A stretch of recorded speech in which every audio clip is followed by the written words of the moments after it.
Bonjour et bienvenue à tous, c'est Nathan du blog Investir pour réussir.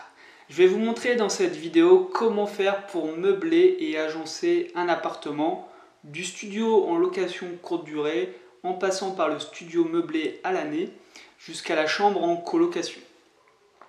On verra entre autres comment gagner de l'espace dans une chambre, quel type de lit utiliser et le budget nécessaire pour meubler un studio ou une chambre de colocation. Car n'oubliez pas que ce qui est très important dans l'immobilier, c'est de louer rapidement et facilement votre bien immobilier et tous ces conseils doivent vous y aider. On commence tout de suite par une des premières questions quand on souhaite louer un studio.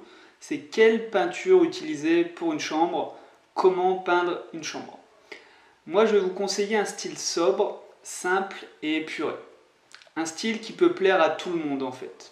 Et donc pour moi ça passe toujours par 3 murs en blanc et le dernier mur en couleur.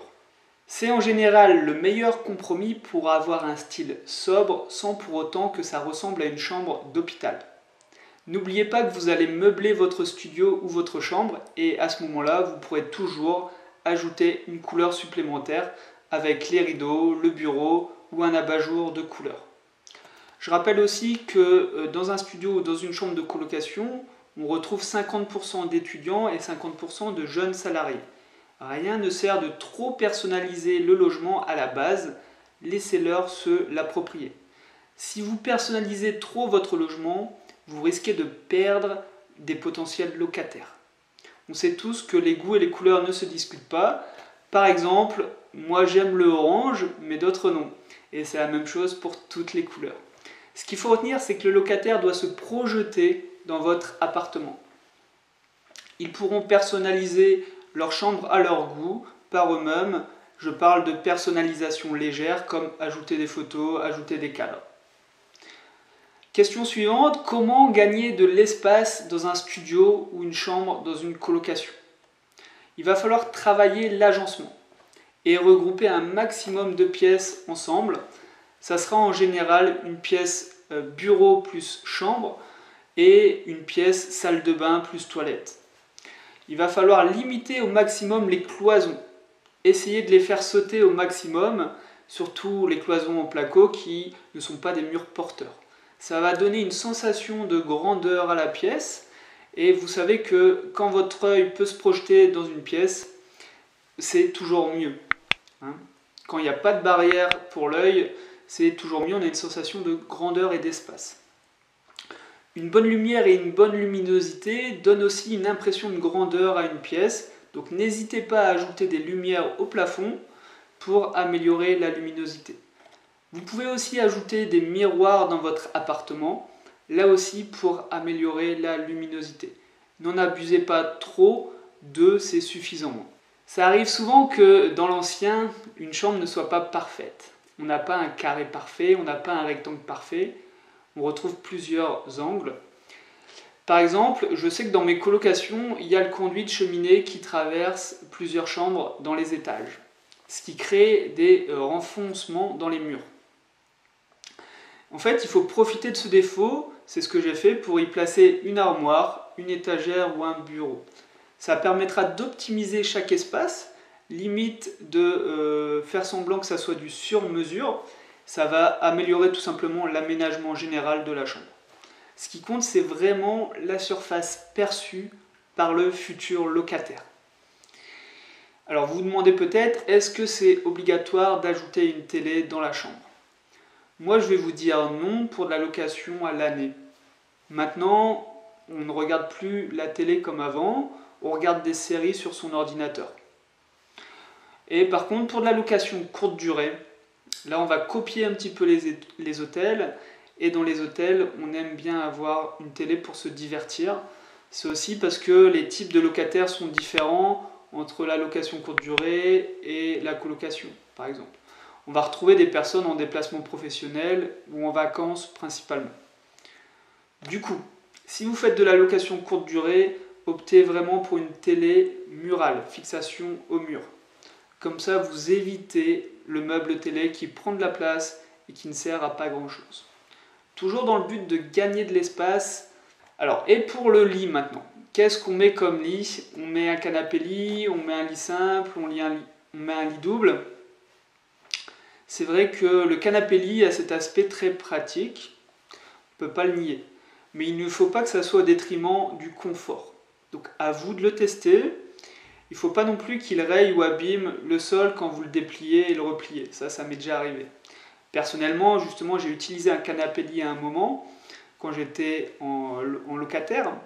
Et en fait, je le laissais toujours en lit.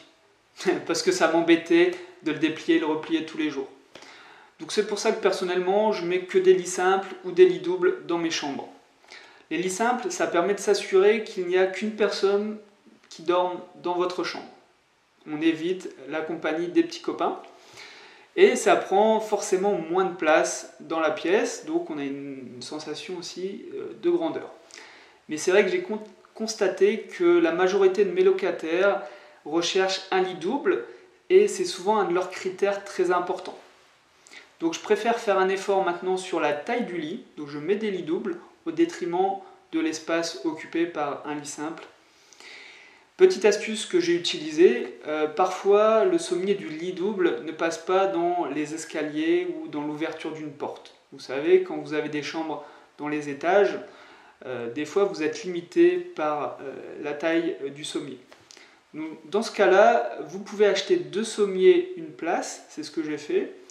Et normalement, il n'y aura pas de souci là pour les rentrer dans la chambre. Vous les amenez dans la chambre et vous les collez côte à côte. Et là, vous mettez simplement un matelas de 2 personnes, parce que le matelas, lui, il est plus facile à plier et il n'y aura pas de souci pour le faire rentrer. Et voilà, le tour est joué, vous avez votre lit double dans un espace qui ne permet pas en réalité de faire passer un sommier de 2 personnes. Alors, vous demandez aussi peut-être quel type mettre pour vos appartements, vos chambres. Moi, je mets toujours des portes coupe-feu pour mes chambres en colocation. Ça permet vraiment au locataire de se sentir chez lui en sécurité. Pour un studio, c'est un petit peu différent. Vous êtes déjà chez vous quand vous franchissez la porte d'entrée.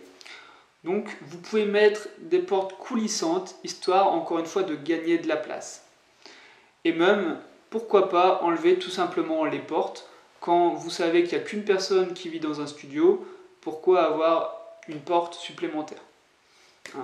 On arrive maintenant au dernier point. Quel budget pour acheter le mobilier dans une colocation ou un studio? Alors, dans mes chambres en colocation, j'en ai toujours pour environ 1500 €.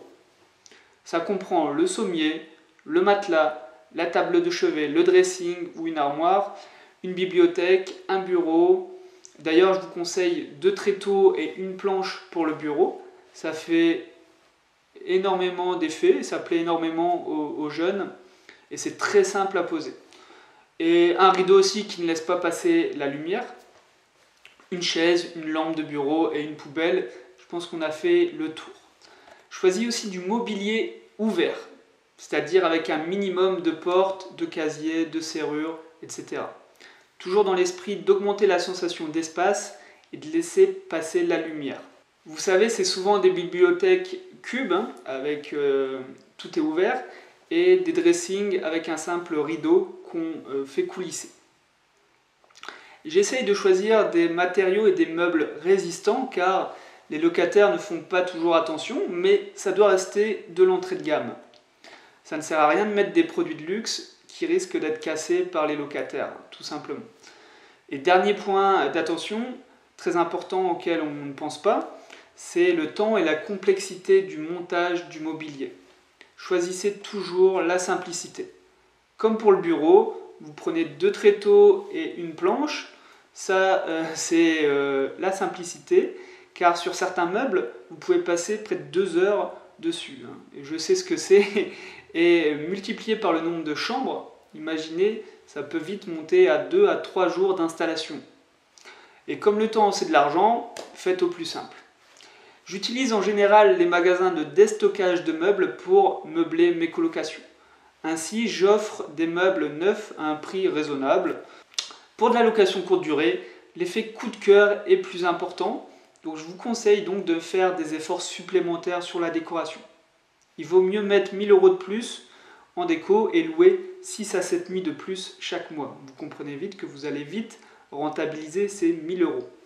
Vous pouvez aussi mettre ou acheter un élément principal de déco, ce qui vous permettra de vous différencier des autres annonces, comme une belle horloge ou un beau tableau. Et ainsi, les vacanciers vont se rappeler de votre annonce par rapport à cet élément principal de décoration.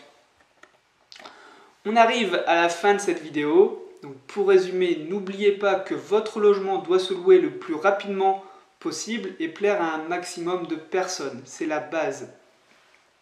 Choisissez donc une déco sobre et simple. Améliorez la sensation d'espace et la luminosité de la chambre et vous ne serez pas loin de votre objectif. Dites-moi en commentaire quelles sont vos astuces pour agencer et meubler vos studios ou vos chambres. Et si vous voulez en apprendre toujours plus sur l'investissement immobilier, je vous invite à vous abonner à ma chaîne YouTube et je vous souhaite de très bons investissements. Allez, à plus!